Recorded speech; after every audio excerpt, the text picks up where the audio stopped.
So this is part of your paper 401 unit 2, which is mentioned in your syllabus as nucleic acid hybridization techniques and regarding microbial detection. Okay, so we'll go one by one.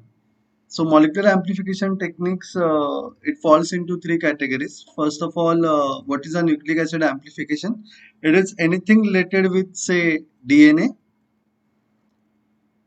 or RNA after getting converted into complementary DNA. When you amplify that, makes millions and trillions copy of that, then it is called as amplification. So nucleic acid amplification stands for DNA or after conversion of RNA to complementary DNA and then amplification of that. So that comes under target based amplification, probe amplification and signal amplification. So we will see that one by one. Now, target-based amplification, the first and extensively studied part is PCR. Okay. So, with respect to PCR, I would like to mention that before RT-PCR, which is also known as say qPCR or RT-PCR, so there are many names for that. Real-time PCR. We have a regular PCR, which was a conventional one. Okay. Now, in conventional PCR, what we do generally, we use the primer, say primer pair, forward and reverse, along with master mix, your template, and then you run on your PCR machine. Okay, and then this product, whichever is amplified product, you run it on a agarose gel, which is called as agarose gel electrophoresis, which is your horizontal electrophoresis. Remember that it is not your vertical electrophoresis.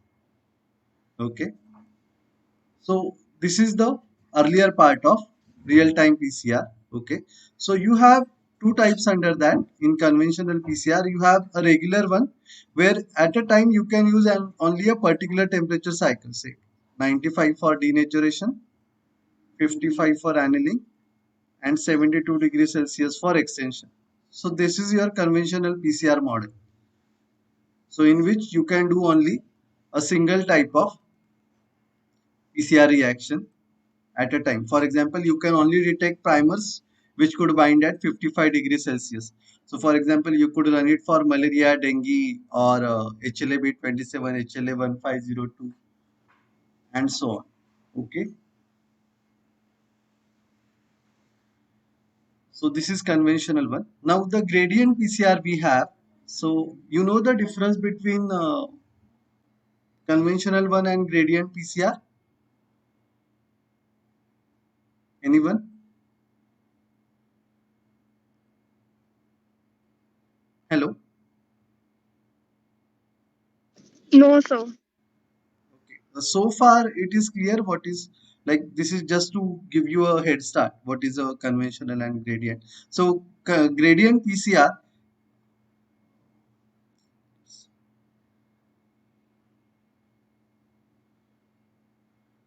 The gradient PCR is the one in which, like, you have three blocks. You have three blocks, for example, and at in each block you can set a different annealing temperature. For example, here you could set say 55, over here say 60 degrees Celsius, and over here say 65 degrees Celsius.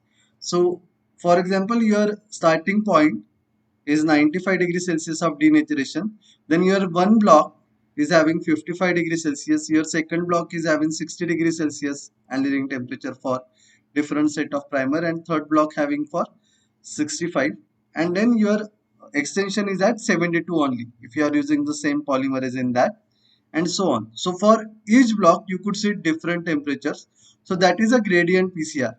So gradient itself means from one point to, like, point A to point B, there is some change, there will be some change, that is a gradient. So in this case, it is a temperature gradient conventional PCR. Okay, it is generally used for the standardization or the multiplexing. So when I say multiplexing, either you could run multiple PCRs or in a single tube, multiple gene amplification. That also called as multiplexing. Okay. So far the difference between conventional and gradient PCR is clear. Any doubts? No, sir. Okay.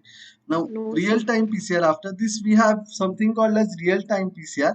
So all of you must have seen so far. Okay. So real-time PCR is what?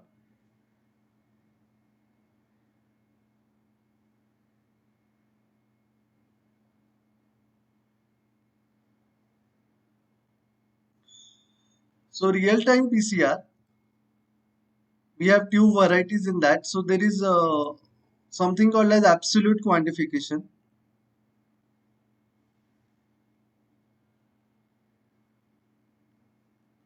and one is called as relative quantification.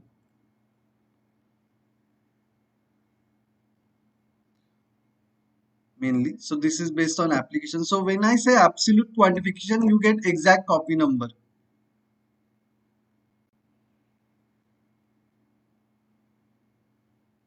of something. For example, if you are looking out for HCV virus, okay, so you will get exact copy number like these many virus particles are present. So that is the absolute quantification, one of the application of real-time PCR. Obviously, this you can't do in a conventional PCR. We will talk about that why we can't do it, but later on. So in case of relative quantification, you have one housekeeping gene.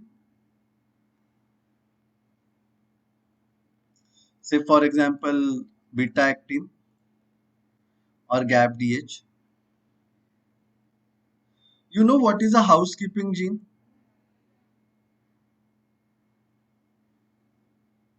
Yes. Yeah, what is that? When do we say They the are gene? expressed. Yeah, yeah, please, sorry.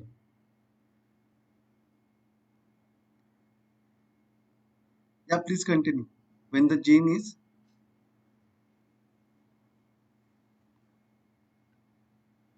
Continuously expressed. yeah, perfect.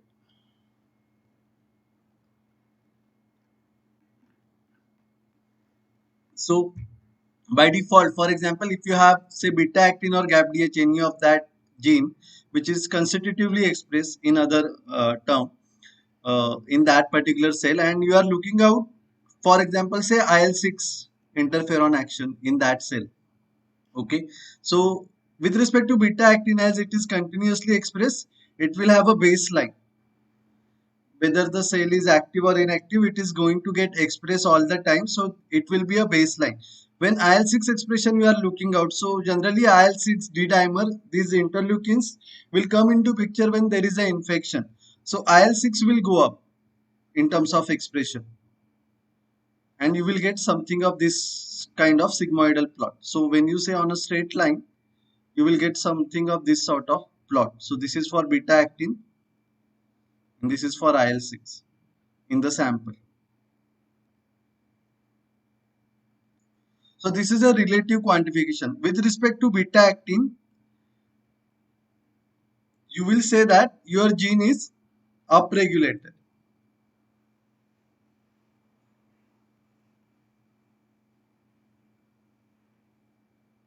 If the expression is below the baseline, if the expression is negative or the expression is that didn't occur and something else normally it was expressed and it is not get shown in that particular condition, then you will say that gene is down regulated. For example, in case of cancer, we have P53. P53 act as a tumor suppressor gene, right? Is it correct? Yes, sir. Right? So in case of cancer, if someone is suffering from cancer, so obviously the expression of this will go down. So in that case, you could say that when you are doing it in terms of cancer marker study by using real-time PCR, you will say that that P53 gene is down regulated and it was observed during the cancer, whatever type of cancer it was. Okay, so this is how you see it and this is how you interpret it.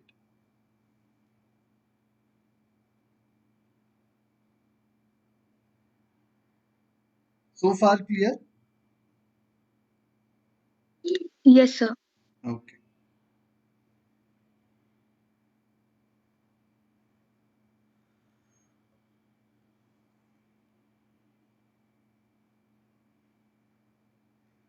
Actually, what happened in today's lecture, I didn't got any link for joining, so I used the last time's link and I logged into your that database of college. So that took some time. You people had the link for today's lecture, joining link. No, sir. Yeah. No, sir. In case of signal and probe amplification method, this is the second part after nucleic acid amplification. You have beta DNA branch DNA probes and hybrid capture. So that is anti-DNA RNA hybrid antibody capture method. That is based on signal amplification. So first one was nucleic acid amplification. This is signal amplification. And the next method which we have is LCR, that is probe amplification example first, and second is cleavage invader, that is FAN1 DNA polymerase. So these are the other methods of nucleic acid hybridization apart from target based amplification under nucleic acid amplification methods. So which are those and what exactly happens, we will talk about that one by one, but this is just to give you an idea to start with the topic. Now, target amplification techniques, in that majority of the time, the enzyme which you use uh, in target amplification is polymerase. So all of us aware that the extensively used polymerases, Taq polymerase. The products are generally detected by two oligonucleotide primers. That is, unless and until you are doing asymmetric PCR. So in case of asymmetric PCR, you are interested to amplify only one of the strand, either strand 1 or strand 2, and not both strands. So otherwise, our regular PCR, you have two sets of primer called as forward primer and reverse primer. So this is your say 3 dash to 5 dash, 5 dash to 3 dash. Forward primer will bind over here, your reverse primer will bind over here. It will amplify in 5 dash to 3 dash direction, and this will amplify in 5 dash to 3 dash direction. This is for like forward primer, and this part is your reverse primer. So this is how the amplification is going on. Now it produces somewhere around 10 raised to 8, 10 raised to 9 copies of the targeted sequences, and it is very much sensitive to the contamination and false positive reaction. So this is very much important. So whenever you are performing, whether you are performing PCR, say conventional or real time, you need to take some precaution to avoid this contamination. So what kind of contamination may occur? Any idea? How many of you have performed conventional or real time PCR?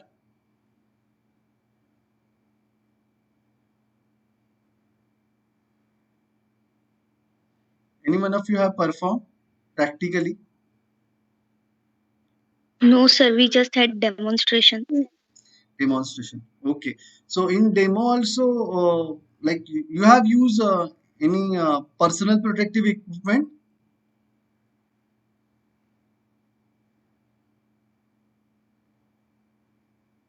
You have just seen the PCR. I guess you must have seen Takara model which you have in your college, in micro maybe. टकारा का देखा था क्या? टकारा company का conventional PCR. Sir, I don't remember the company. Okay, it was in micro department.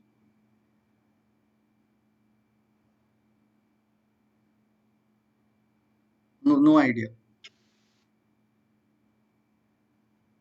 It's fine.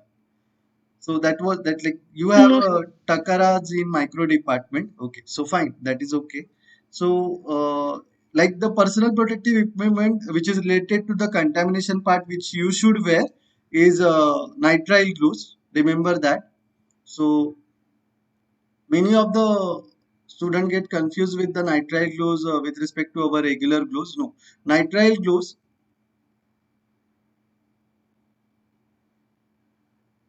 molecular biology grade gloves are there, which are called as nitrile gloves. So they come either in purple color or blue color or pink color also even.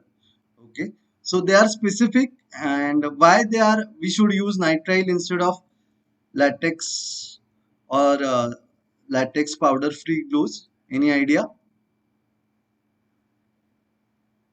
Now, nitrile gloves are free of DNases and RNases.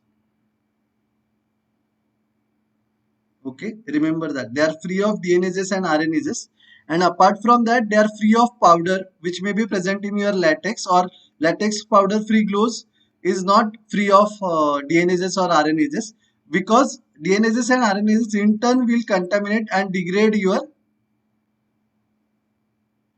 DNA or RNA, whichever your sample.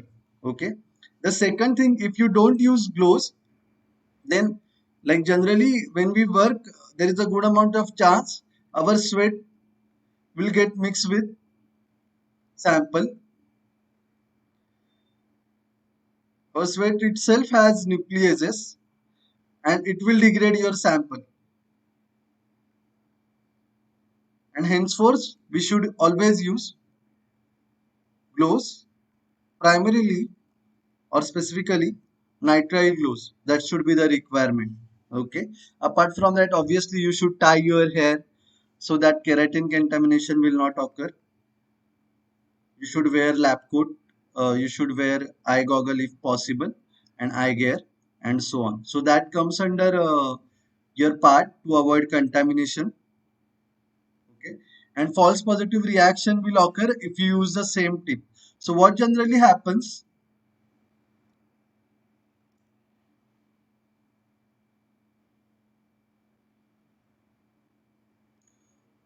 So false positive will come when, so consider that you are having 1, 2, 3, 4, 5, 6, 7, 8 wells, and this is your non-template control sample 1, 2, 3, 4, 5, 6, and this is your positive control. So for example, that while you are making up your reaction, you are adding master mix first in well 1, 2, 3, and so on. Then after that, you added template, and what you did, your sample 4 was known positive, like known positive, rather than that it was a positive sample, for example, but you have used the same tip for sample 5 by mistake. Obviously it was a mistake. So you have used the same tip by which you have added template, which is your DNA or RNA or converted cDNA in well 4, and same tip you have used for addition of template or in well 5. So in that case sample 4 was positive, but this came as false positive because the addition, for the addition, the tip which you have used was contaminated. So this thing should be highly avoided. Okay, so you know the difference between NTC and NC. What is NTC stands for and what is NC stands for in PCR?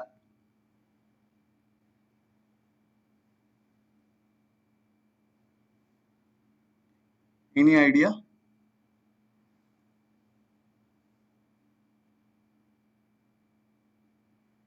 or shall I explain?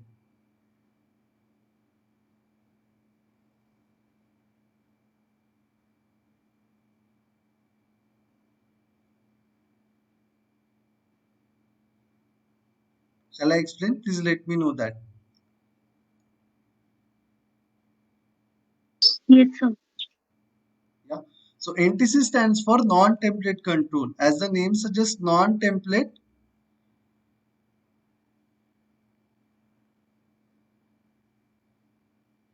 So template means either your RNA or DNA or cDNA. Remember that always. So your NTC will never have either RNA, DNA or any kind of template. So obviously your NTC shouldn't give you a band on a real-time PCR or a conventional PCR.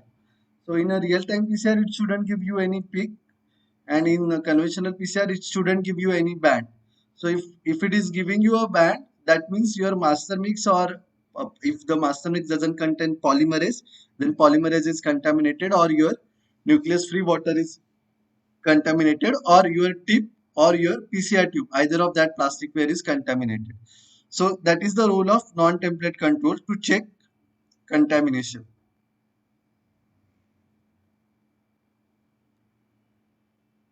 Okay. Now the next is negative control, which you generally don't run. You always, majority of the time, you run positive control. So negative control is different than NTC. So your negative control will never give you the band for the sample or the gene of interest under study. Obviously, because negative control, that template is not specific for the set of primers for which you are doing the amplification. So if there is no complementarity, then negative control shouldn't give the amplification. If your negative control gives the band, that means either your primers are not specific, or any of the master mix or your primers or plasticware is again contaminated, then you should get a fresh set of primers. So far clear the difference between negative template control and negative control and positive control? Any Yes, doubts? sir. Yes, sir. Okay, fine. So moving on to the next part. So Carey Mullis, you all of must have heard of him. He won the Nobel Prize for this in 1982. But before that, remember that Dr. Khorana, he was an Indian scientist who discovered the PCR, but he couldn't perform it, and he couldn't do it because at the time of that, there was no technique to synthesize the nucleotide or a primer,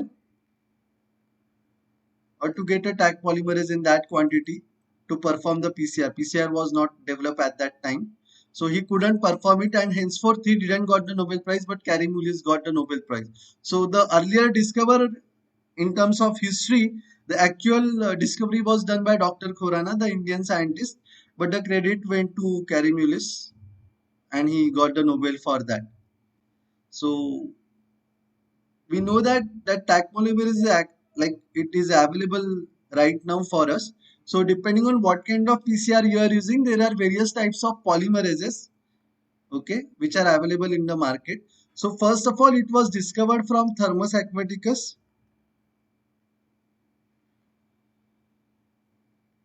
from the hot spring. So that's why it is called as Taq, okay, Taq polymerase. Now, what Carey-Mullis did, so he went on, okay, and he came to know that, okay, if I use for example single copy, say 50 nanogram, then I can still produce millions of copies of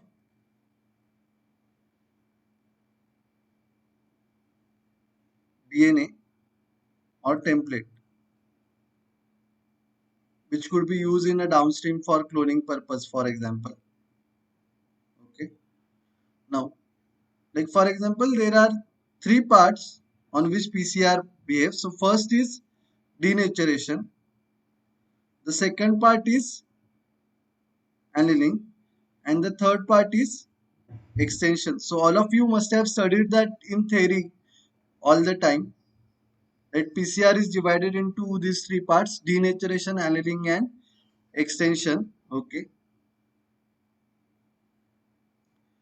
Now, generally, what happens? Your target gets denatured at 95 degrees Celsius. So, this is the first step.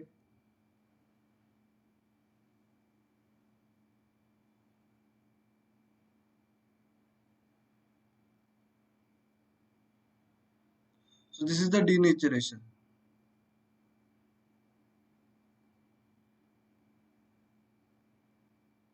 Now, after that, the primer annealing will occur.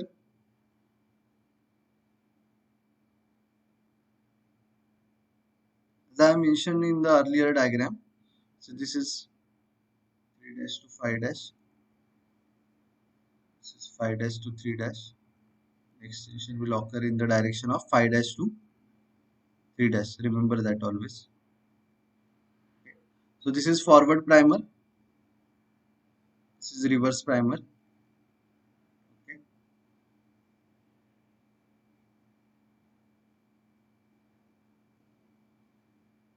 And this is how the extension will occur.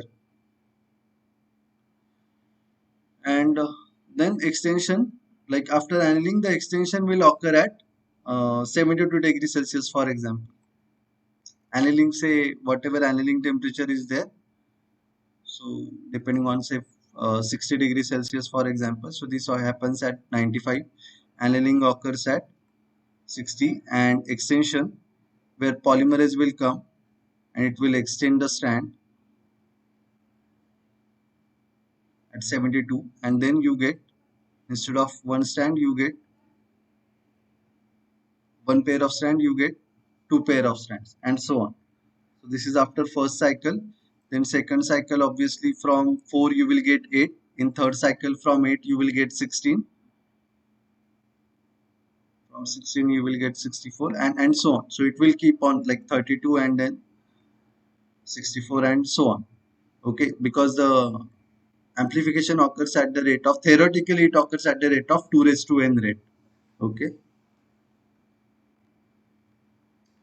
Now, this is just to give you a diagrammatic representation. So, your target, it undergoes denaturation, then annealing of primer, then two copies of target will be formed, and then again, this cycle will keep on repeating: denaturation, annealing, extension, denaturation, annealing, extension, denaturation, annealing, extension. So, this cycle will keep on repeating over here, and you will get tons of copies of DNA. Now, what happens? This is, for example, your template, and this is your gene of interest, which is shown in red.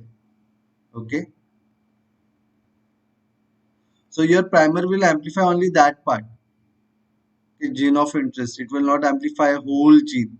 For example, your gene contains 1000 base pairs, and if you are interested only in, say, 150 base pair, say for example this region, so your primer will bind over here and over here, and it will amplify only this part.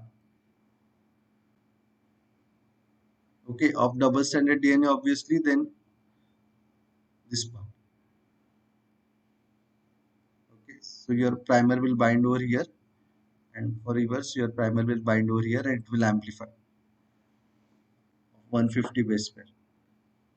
So generally, it is not required to amplify whole target or whole gene unless and until you are looking out for gene related mutation or gene mutation like SNP in the gene, which could be lethal majority of the time.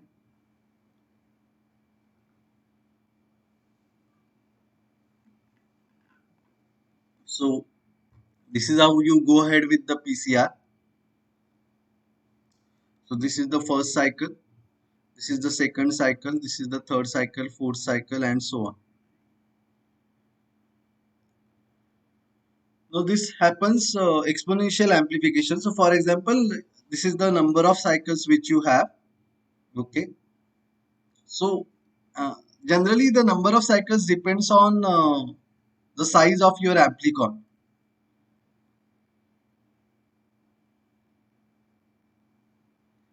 So what is the amplicon? It is amplified product or product which you want to amplify by using PCR technique. Now you have template DNA, then you amplify it, say third cycle, fourth cycle. So in general, number of cycles which we need are 25 to 40 cycles only. We don't need beyond 25 to 40 cycles to amplify any of your target DNA. Remember that. What are the important points we should consider? Your primers may be specific. Your primers could be random. This is only possible when you are generating cDNA from RNA or you are doing 16S rRNA sequencing. At that time only your primers could be random. Otherwise your primers are like the set of primer which is forward and reverse primer. They are always going to be specific. When I say specific, they have a particular area under gene of interest, and majority of the time that gene of interest is a exon. You hardly interested in an intron, and intron doesn't get amplified that easily. Remember that. Now, what are the thermostable polymerases which we need apart from primers in polymerase chain reaction? You need primer, a set of primer, forward and reverse primer. Your polymerase, which could be tag, PFU or vent, then template. Your template generally DNA. If RNA is there, extra step can be added so that it could be converted into cDNA, and that cDNA could be used as a template for the amplification. Then you will also have magnesium or potassium ion as a salt, which is always required to carry out the polymerization or the extension reaction, which is the third step of your PCR.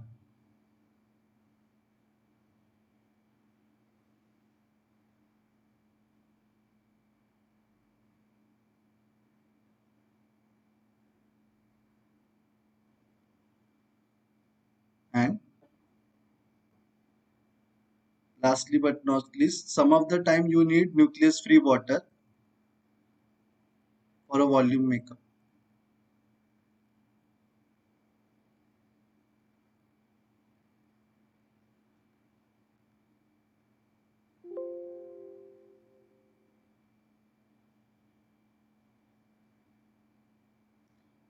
Before going to features of primer, I would just like to mention one more thing.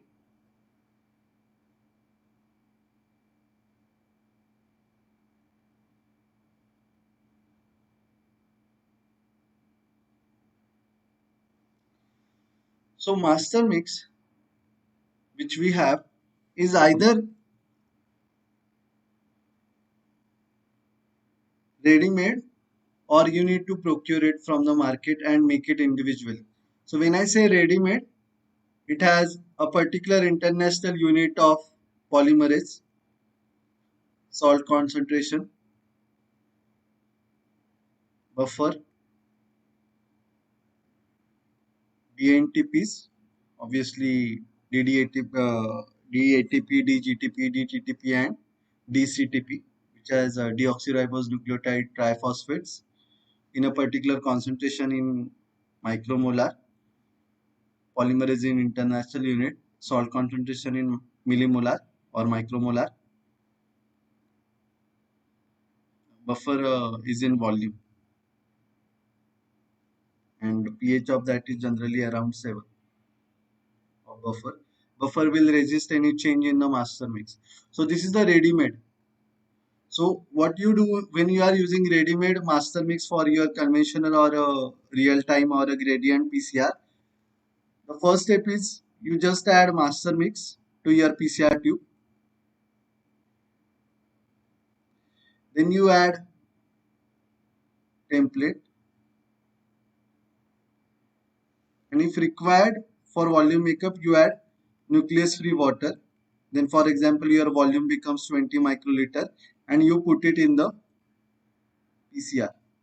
And then depending on whether you are having conventional or real time, you either run gel or you observe the result directly on the screen.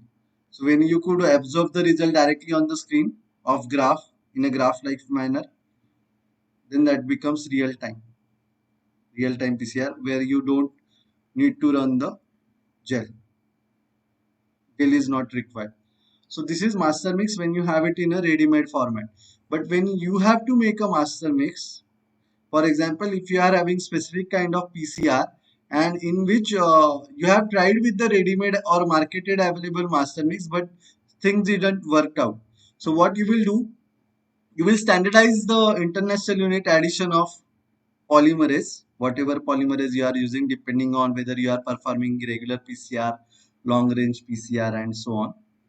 Then you will add particular concentration of micromolar of salt. You will standardize this part also, which could range from 0.25 to 2. Then you will have particular concentration of DNTPs, which again could range from say 2 to 20 micromolar, or depending on requirement of your amplification base, and so on. So then nucleus free water will come. So these components you will add individually.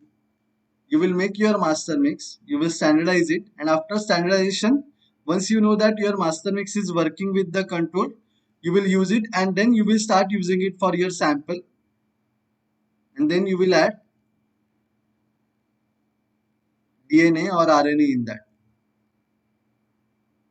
Okay, then you will perform again PCR, and the same theory is the same, age or real time PCR. So this is how you do it. This is how you practically work it out.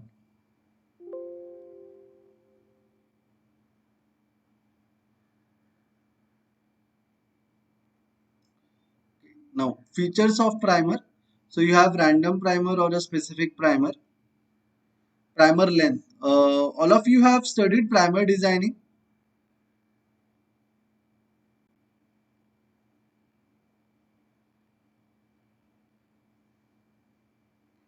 People have studied primer designing part. Please let me know that.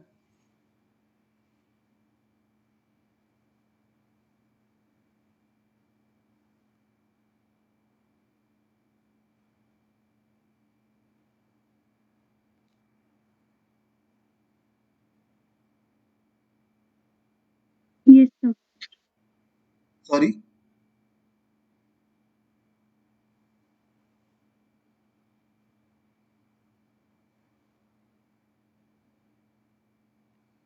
पढ़ा है क्या Yes, primer? sir.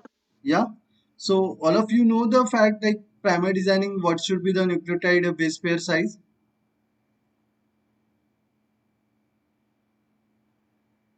20 to 30 base pairs. Yeah, 18 to 30. Then that is one characteristic. What else about 3 dash end or 5 dash end you have? Any idea? What characters we should remember?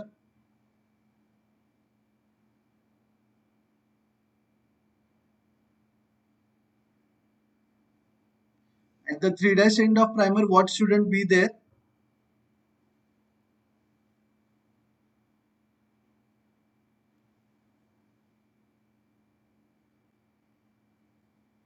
The structure which could form hairpin loop. Your primer shouldn't have self complementarity between themselves, Yes, sir.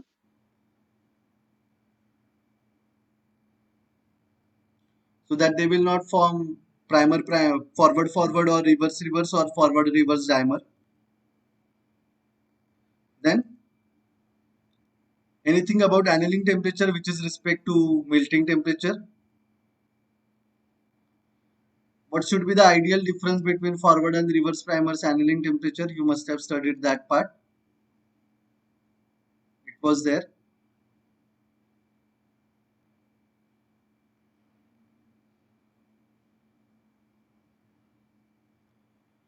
What should be the difference, maximum allowed difference between forward primer and reverse primer melting temperature?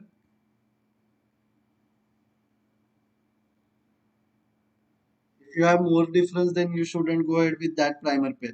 So what is the allowed temperature difference between the two?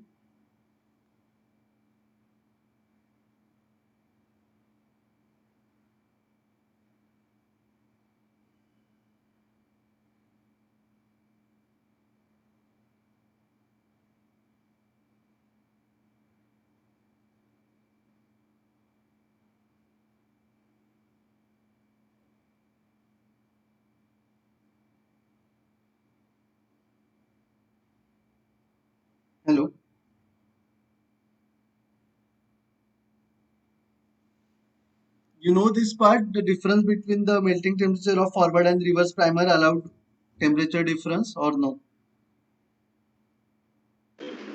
So we don't remember. Okay. The maximum allowed difference is 3 degree ideally. Why it is important? Because if you have a forward primer at 55 degrees Celsius and if your reverse primer has a TM of 60 degrees Celsius, then annealing temperature should be 5 degrees Celsius lesser than your forward primer. For example, forward or reverse primer. So if your annealing temperature is 5 degrees Celsius lesser than this, then it should be 50 for forward, right? Please let me know if you understand this part. This is very much important. And for reverse, it should be 55 degrees Celsius ideally, because your annealing temperature is always 5 degrees Celsius lesser than melting temperature, that is Tm. So if you have a difference of 5 degree, then obviously when you are going to set your annealing temperature at 50, your reverse primer is not going to bind. And if you are going to set your annealing temperature at 55, then your forward primer is never going to bind. So you are going to get a asymmetric PCR which you don't want. So that's why the difference between the forward and reverse primer melting temperature shouldn't be more than 3 degrees Celsius ideally. So we try to make it lesser than that, so somewhere around 1 degree or even lesser than 1 degree. Then specificity. Specificity is very much important in terms of organism also. Okay, so your primer, if you are designing your primer for human beings, then they should bind to human beings and target related to human beings, and they should bind to the gene of interest for which you are designing. For example, if you are designing it for insulin receptor, then it shouldn't bind to glyceraldehyde receptor. Okay, or it shouldn't bind to tumor suppressor gene, or it shouldn't bind to any immunological marker.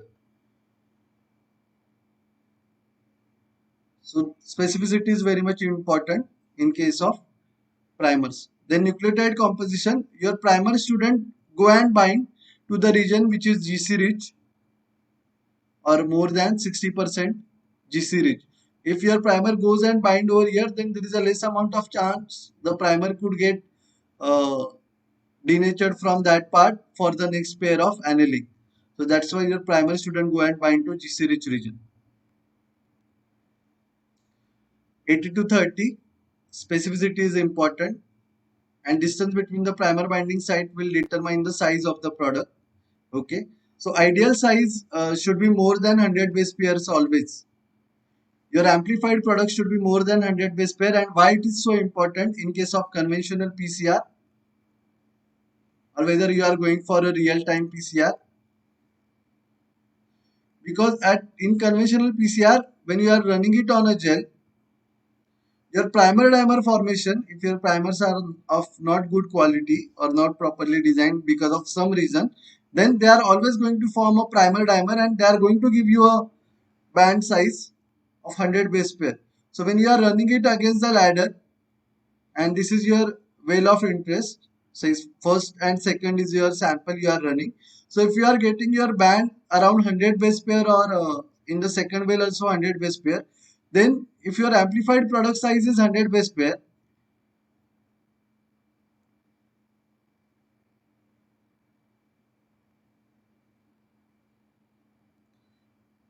and obviously your primary dimer is also forming 100 base pair band, then you can differentiate between the two whether this is the amplified product by the correct PCR or it is a primary dimer. Henceforth, always remember that your amplified product size should be more than 100 base pair, and it should be somewhere around 100 to 350 or 70 to 350 ideally for a real time.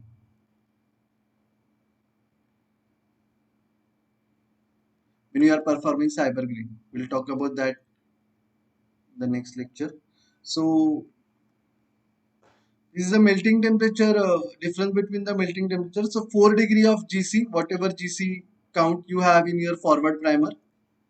For example, you have 10, GC 4 degree into 10 plus 2 degree into 80, for example 680, 6 in number I'm saying.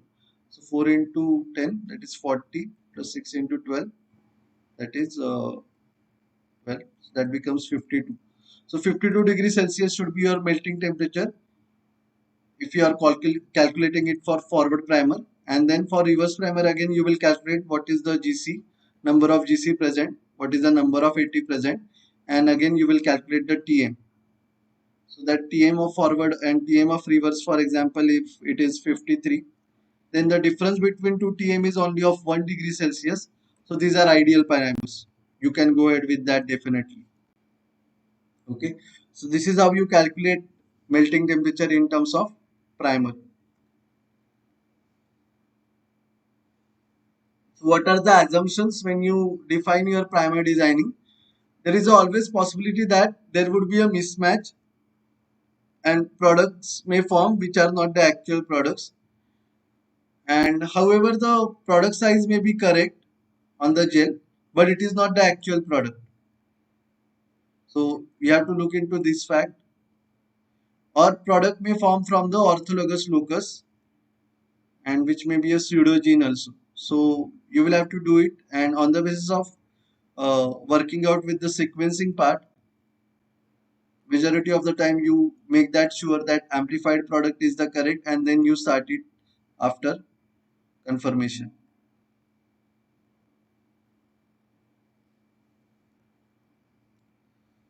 So this was to give you an idea how PCR works and how conventional PCR works.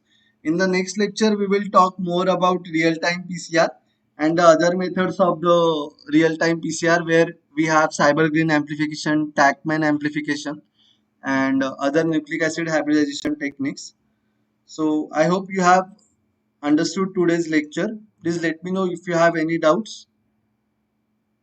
Any doubts so far? No, sir. Okay, so No, No, sir. sir. okay, so I will have this lecture uploaded by today night or by maximum by tomorrow morning, and you can watch it over there on my Nuaba YouTube channel.